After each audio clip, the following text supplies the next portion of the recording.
കരിനീലിയമ്മേ ശരണം,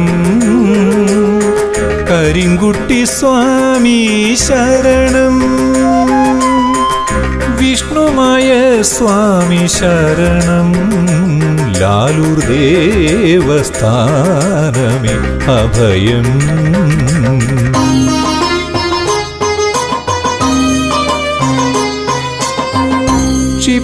ക്ഷിപ്രപ്രസാദിയായി ലാലൂരിലമരും ശ്രീ കരിങ്കുട്ടി സ്വാമി, കഷ്ടനഷ്ടങ്ങളിൽ തുണയായി മരും ശ്രീ വിഷ്ണുമായ സ്വാമി, ശ്രീ വിഷ്ണുമായ സ്വാമി.